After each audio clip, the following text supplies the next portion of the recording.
É elemento de surpresa. Essa leitura vocês percebem que o escritor diz, já devia, devido ao tempo, mas ainda estava eu lembrei da mensagem da semana passada, né? Que eu citei para a juventude, que o sistema educacional como um todo, ele promove os alunos, vai passando, sem um aprendizado, né? Satisfatório. Mas no quesito da aprovação divina, você não aprendi essa lição aqui não, ó Deus, e agora? Volta para o mesmo lugar. Começa aí a aprender aí as lições, aprenda a ser humilde, aprenda a não murmurar, aprenda a crescer no deserto, glória a Deus. Então, era uma decepção para os escritores, deveriam já ter um nível de espiritualidade maior, mas estava ainda como meninos espirituais. E Paulo, quando chega a escrever a carta aos Coríntios, ele diz que a ausência de crescimento espiritual fez com que muitos crentes se tornassem arrogantes, presunçosos, briguentos, malcriados.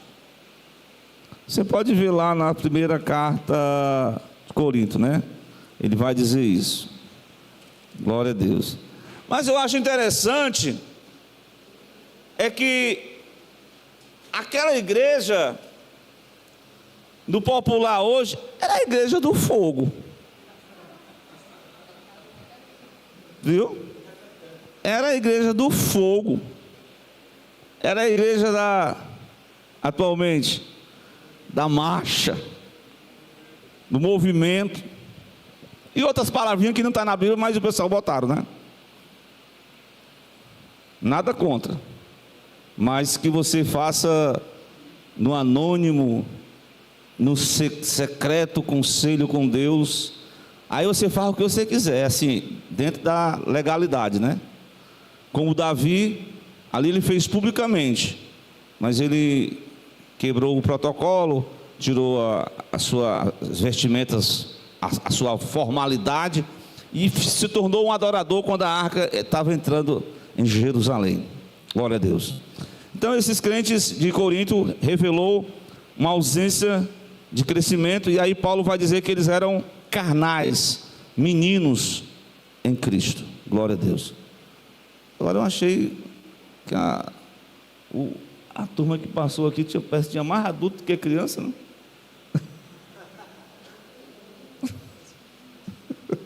É só vocês, né?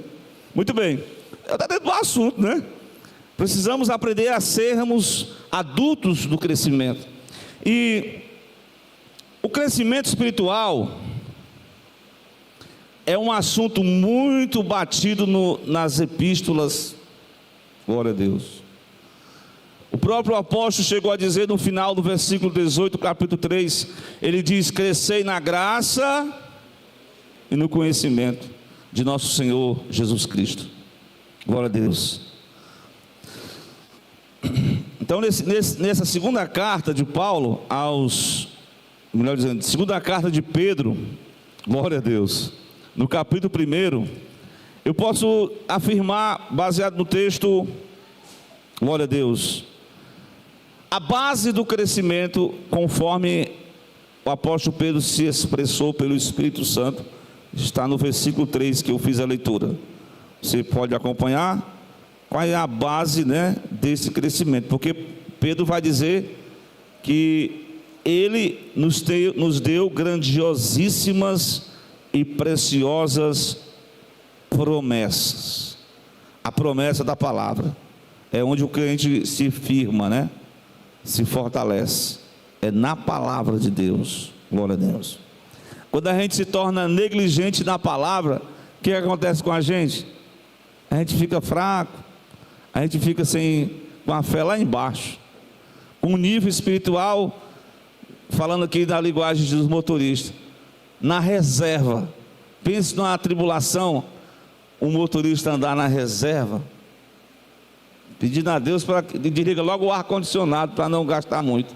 Mas, meu irmão, não ande muito tempo na reserva não, porque várias consequências. É preciso, glória a Deus, buscar sempre algo mais.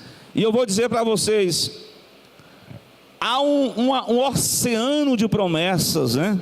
Há uma grandiosíssimas e preciosas promessas pela qual nós nos estamos embasados a nossa fé. Além disso, ele fala sobre que nós nos tornamos participantes da natureza divina. Tem uma igreja que você vê aí, que ele diz que nós somos como se nós fôssemos deuses, mas nunca nós vamos ser Deus, porque tem algumas coisas que Deus ele não compartilha com ninguém. Atributos de Deus, atributos divinos incomunicáveis, mas existem atributos divinos que ele compartilha para as pessoas. Perceberam? Alguém aqui vai achar que Deus vai dotar você de todo conhecimento? Jamais. Deus compartilha a graça, o amor, a benevolência, a prudência, a sabedoria. Ele compartilha atributos. Agora, aqueles atributos que só ele tem, nem o diabo tem. O diabo pensa que tem, mas não tem. Não suportaria. Então, nós somos participantes de uma nova criação, porque o Evangelho de Jesus, ele permitiu a este ser humano que estava sabotado pelo pecado, estava no dizer do apóstolo Pedro, daquilo que você é dominado, você se torna escravo. Glória a Deus. Naquilo que você não consegue, em que você é subjugado, você se torna escravo disso, ou pode ser de um vício, de uma prática, você se torna escravizado. Glória a Deus. Eu confirmo essa palavra, conforme 2 de Pedro, capítulo 2, você pode ler comigo aí, o versículo de número 19, cadê o nosso irmão? Aí está ali, ele está ligado na videira verdadeira. O que diz? 19 foi? Pronto. Rapaz, o negócio aqui está tão... É que dali ele manda o comando, né? Muito bem. O que diz aí, irmão? Prometendo-lhes liberdade, tendo ele mesmo sendo servos, escravos da corrupção. Porque quando alguém é vencido, do que alguém é vencido, do tal faz-se também escravo. Então, nesse quesito, não existe ninguém que seja totalmente livre. Ou você é livre, ou você é servo do pecado, como no dizer de Paulo aos Romanos, ou você é ser servo da justiça e da graça de Deus. Qual é o melhor? Ser servo do pecado ou ser servo da justiça de Deus? É claro que é ser servo de Deus, né? Porque o servo de Deus, ele pode ter algumas questões que não que seja proibido, né? Pelo contrário, é porque Deus sabe que algumas questões, como as cobiças da carne, no dizer do próprio apóstolo Pedro, que elas combatem contra a nossa própria alma.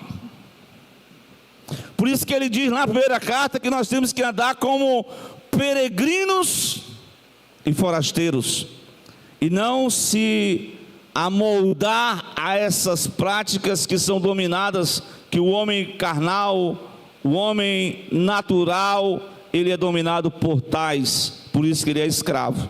Mas Jesus, através da sua misericórdia, ele nos faz livres em nome do Senhor, amém? Vamos lá, gente, a base está aí.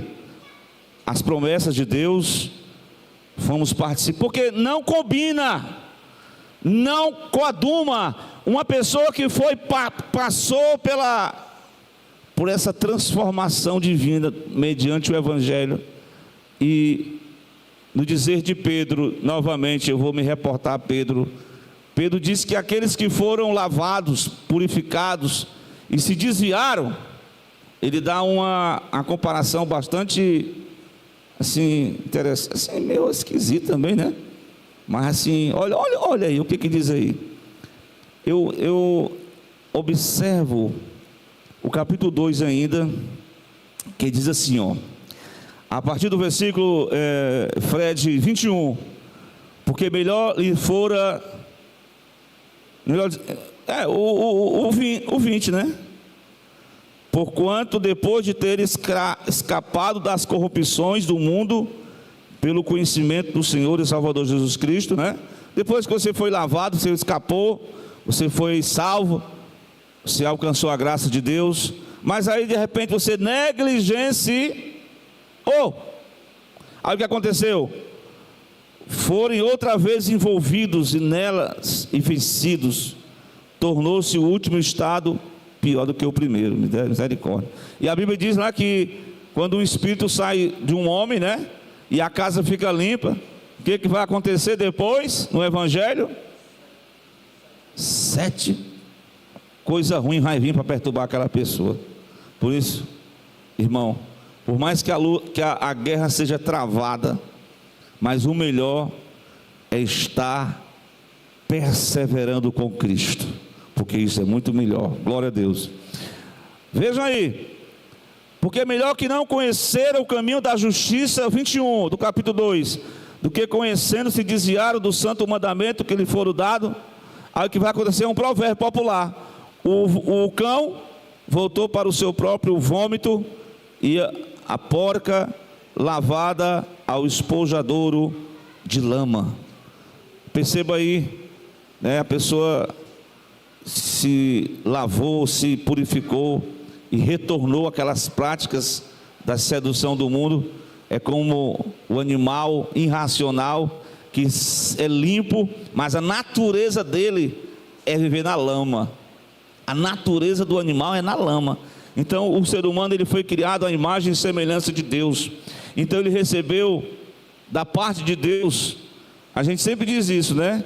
Que quando Deus criou o homem de um ser, uma matéria inanimado, sem vida, Deus foi lá e, de forma assim, Deus com as suas próprias, como o olheiro vai traçando o barro, ele vai modelando aquela criação inanimada, e para que aquela criação pudesse ter vida, Deus soprou nele, naquele, né, no barro, o ruach, né, o espírito, e o homem se tornou, quer dizer, Deus colocou uma fagulha divina no ser humano. Por isso que cada ser humano tem uma sede de Deus, e nem nada nesse mundo preenche essa sede de Deus, esse espaço vazio. Glória a Deus, irmão Johnny, glória a Deus, glória a Jesus. Mas aí, quando este homem tem um encontro com a verdade da palavra, quando ele tem essa fonte que é Jesus, quando ele começa a desfrutar dessa vida eterna, não tem coisa melhor não, irmãos. Glória a Deus. Por isso que nós temos essa base para avançar. Tem até uma canção, né? A ordem é para marchar, mas Moisés disse isso. A única parte da Bíblia que eu vi que Deus disse: não ore. Tem um tempo de oração e tem um tempo de marcha. Avança. Você lembra qual foi? Deus fez aquele milagre lá que os incrédulos até hoje estão explicando, né? Mas a grande explicação é que um exército grandioso morreu às águas do joelho, né? Aí o milagre foi maior mesmo, né? Misericórdia. Aí que foi um milagre maior mesmo. Mas de forma que a ordem era para avançar. E o povo, no dizer de Paulo, entrou na terra seca e foi batizado por Moisés, como uma espécie de... Eles passaram ali pela administração de Moisés, e ali eles foram levados àquele deserto. Mas no decorrer do deserto, o deserto iria forjar neles o crescimento. Mas o crescimento não é algo automático. É como um celular que você coloca aqui a bateria, recarrega, liga aqui o som, automaticamente, se tiver energia, ele vai carregar. Mas no reino espiritual não funciona assim. No reino espiritual não é assim não. Vou já pregar hoje, vou já ver com uma mensagem aqui da internet. Não funciona não. Passei um dia sem ler a Bíblia, eu vou já dormir aqui, eu vou ligar aqui o Salmo 119, vou ouvir, faz dormir.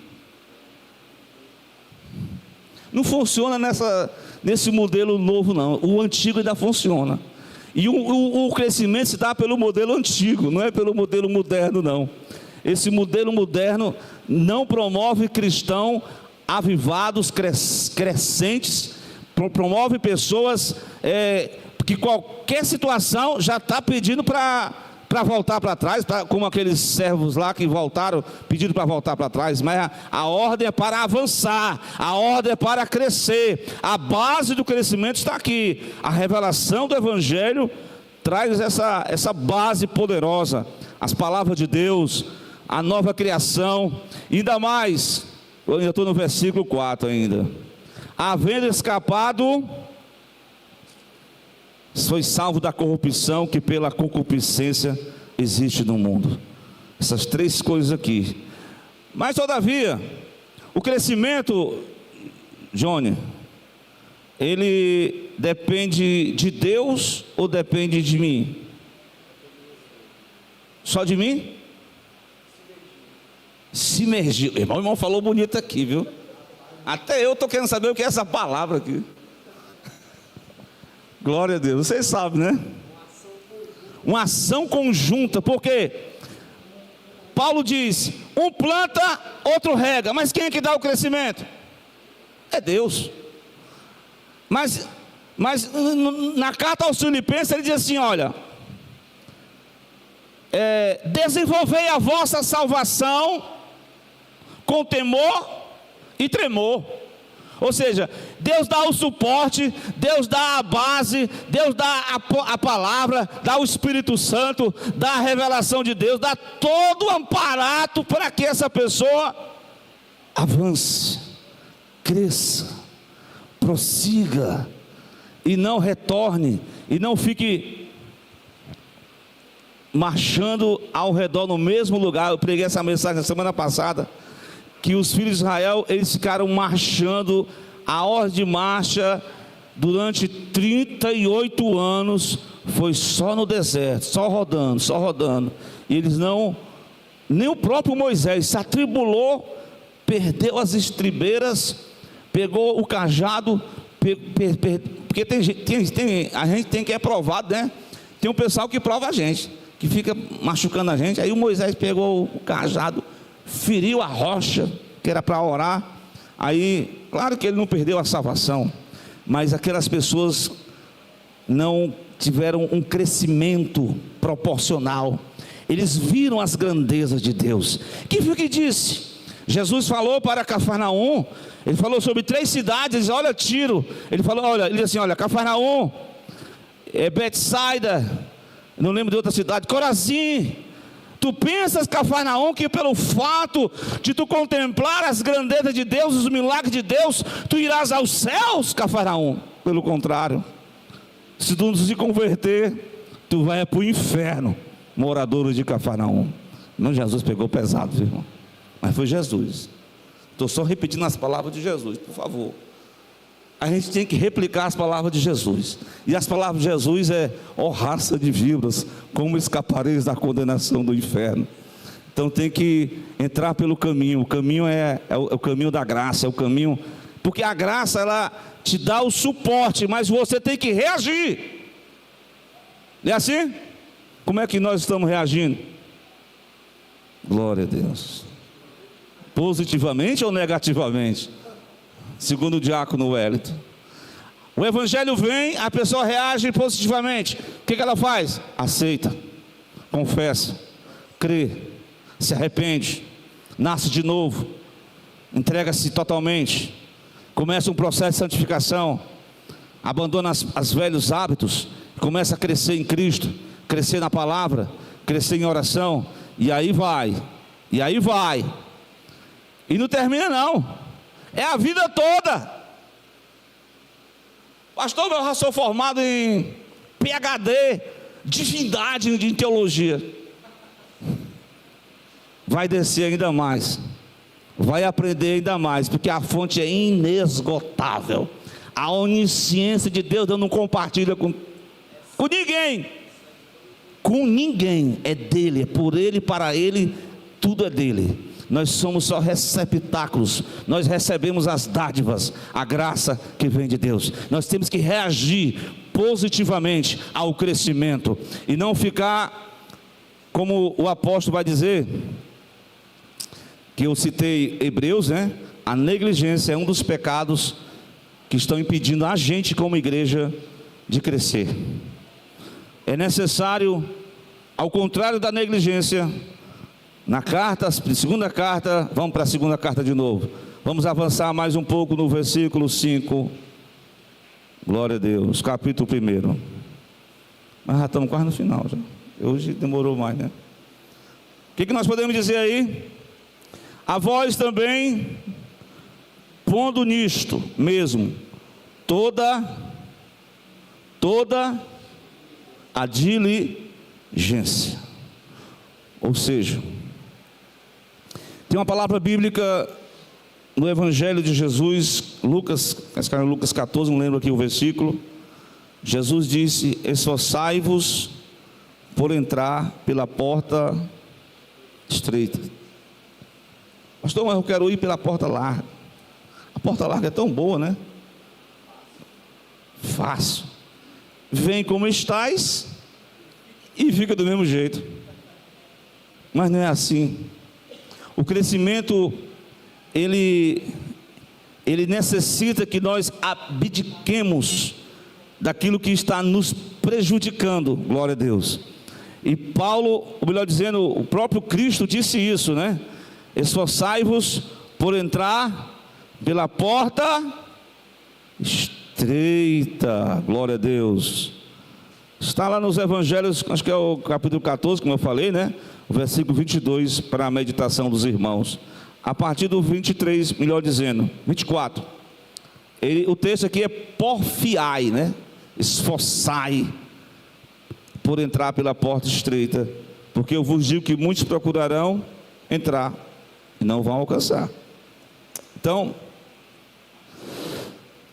a palavra diz que o reino, que os profetas, a lei e os profetas duraram até João Batista. Depois disso, todo homem tem que pregar. Então quer dizer, irmão Edivaldo, que a salvação depende do esforço humano, é? É verdade? Hein, Lé? Tem que se esforçar para ser salvo, é? Ah, certo, agora que eu entendi. Então, a questão do esforço humano não é porque o homem vai ser merecimento, mas é uma resposta à graça que lhe foi dada.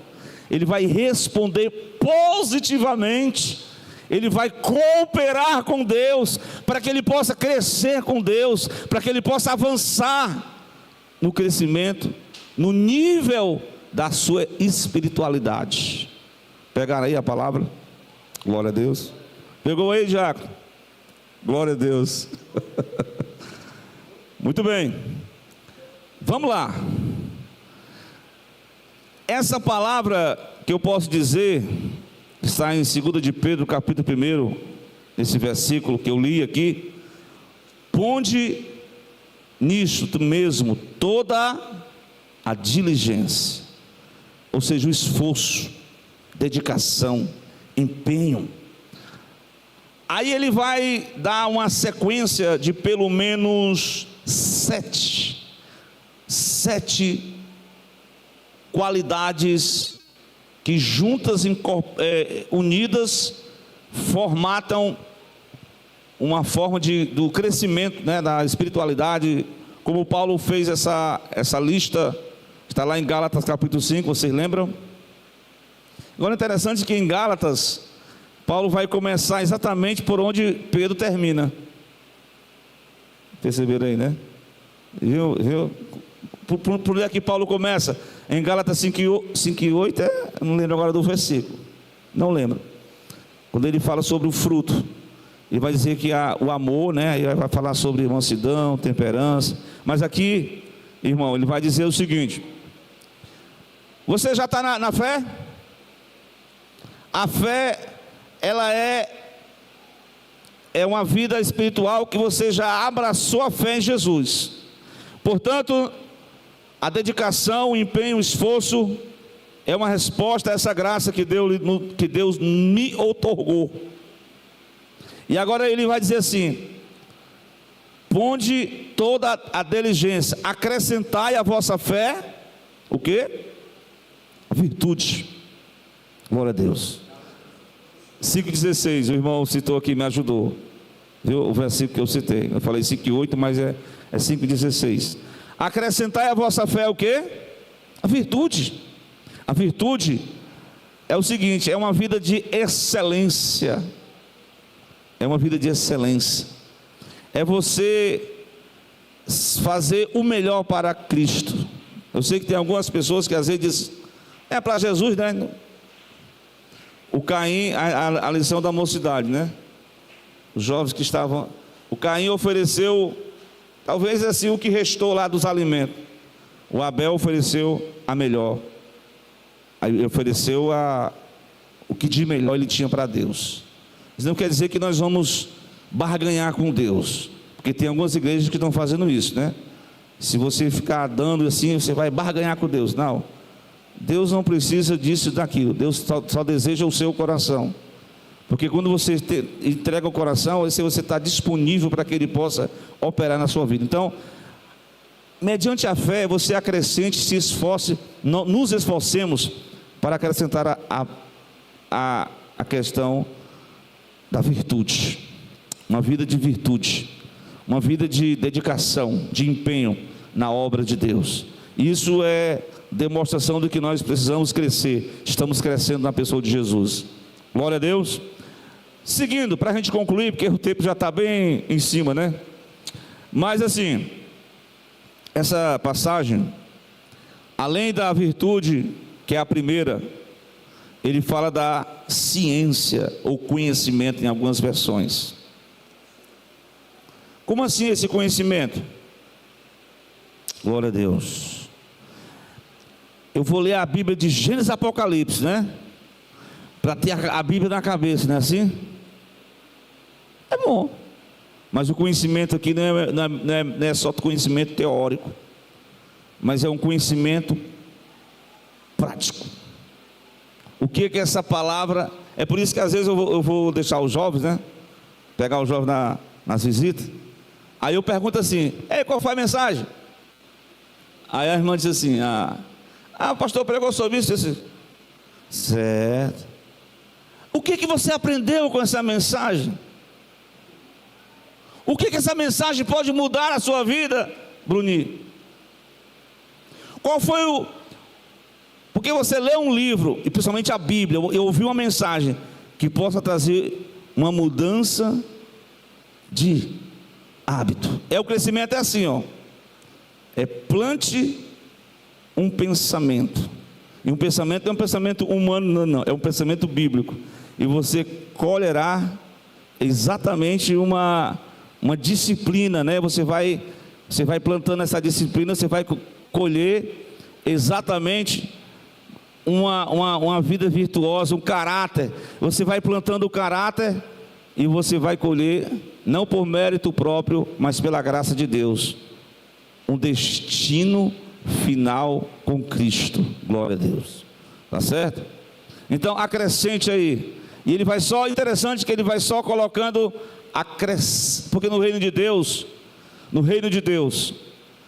você tem que remover as coisas que atrapalham o nosso crescimento e acrescentar essas virtudes boas da parte de Deus. E uma delas é o conhecimento. O conhecimento que você vai, claro que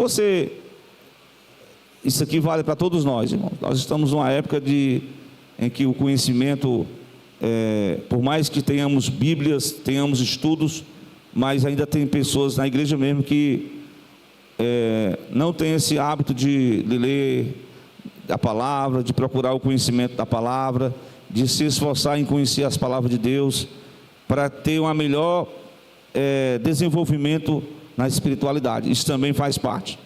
Veja bem, não é só uma questão de fé, a fé também, eu falei para os jovens no domingo, a fé também, crer também é você usar a questão do pensamento. Paulo fala do culto racional, né? Eu citei uma vez, um irmão disse assim, o irmão estava passando por uma dificuldade, e automaticamente, alguém deu glória a Deus. Aí o irmão disse, porque não é você, né? Mas é porque é automático. A gente dá glória a Deus até com as coisas ruins, né? Mas tudo bem, né? Mas é você entender por que você está dando glória a Deus. É você compreender por que você está adorando a Deus. É você ter esse conhecimento prático. E aí, acrescentando ao conhecimento, ele fala outra palavra que é exatamente o que ela é. Um ingrediente muito importante para o crescimento do cristão. Sabe o que é? Domínio próprio. O domínio próprio não é algo que você vai agir, fazer o bem a alguém. É o contrário. O domínio próprio é uma reação a algo que te incomodou, seja por uma questão interna, ou seja por uma questão externa. Internamente é uma tentação, é uma provocação externa, alguém que te provocou, e você, pela graça de Deus, você vai ter aquele controle, não é contar de 1 até 10 não, ou então aquela raiva, a pessoa assim, eu sou crente, eu vou morder o dente aqui, eu vou morder essa raiva, mas eu não vou reagir não. Mas não é isso não. Que embaraço é esse? Faz mal para a pessoa. A pessoa quer ser virtuoso, mas dentro dele está precisando de uma mudança. E essa virtude aqui é você saber reagir às adversidades que alguém nos contra-ataca. Glória a Deus. E ele coloca também uma palavra que nós podemos, paciência. Acrescente a paciência, né? Que é um momento que você persevera com Deus. Depois ele fala da verdadeira piedade. A piedade aqui denota a questão não da religiosidade, mas aquele fulano é piedoso. Por que ele é piedoso? Porque ele faz uma bonita pregação, ele canta bem, ele ora bonito. Mas a verdadeira piedade é uma transformação interna, uma transformação de caráter. E acrescentando a piedade, ele fala da fraternidade. O que é a fraternidade? É o amor entre os irmãos. Eu poderia citar 1 de Pedro 1:22, o irmão depois coloque aí, que ele fala desse amor fraterno entre os irmãos, né? E por último, o vínculo de toda a perfeição no dizer de Paulo, o amor. Acrescente o amor. Perceba que ele diz, com a fé, você entrou na fé, então você vai somando, acrescentando, com a vida de diligência, com a vida de dedicação, a virtude, glória a Deus. Todas essas qualidades, irmãos, elas trazem um verdadeiro aperfeiçoamento, um crescimento que nós, como servo de Deus, precisamos, viu, irmão? A nossa vida com Deus, ela é contínua, glória a Deus. É algo que nós não podemos protelar, é hoje, glória a Deus. A negligência tem sido um agente de causar a falta de crescimento na convivência espiritual. Mas a diligência é o que é apresentado aqui. Precisamos ser diligentes no cuidado. Como diz Paulo, né? Não sejais negligentes, mas sejais fervorosos no Espírito, servindo a Deus. Que Deus conceda-nos que essas características possam estar presentes em nossa convivência, em nossa espiritualidade. Porque de fato, eu vou concluir dizendo que se em nós, se na minha vida, Ileia, se nas nossas vidas, se houver e aumentar essas coisas, e não vos deixando ociosos, olha aí, nem estéreis no conhecimento do Senhor e Salvador Jesus Cristo. Então vocês não vão ser pessoas ociosas, pessoas que não vai ter espiritualidade. A espiritualidade é algo que precisa ser desenvolvido. Amém? Eu não vou esticar mais o tempo, irmãos, mas eu espero que essa palavra de Deus sirva para mim, para você, como uma direção para nós sermos encorajados por Deus, para termos uma dedicação na oração, uma dedicação nessa prática da leitura da palavra, né? E sobretudo o amor entre os irmãos, o amor de Deus derramado em nossos corações. Nós vamos concluir o trabalho do Senhor, glória a Deus.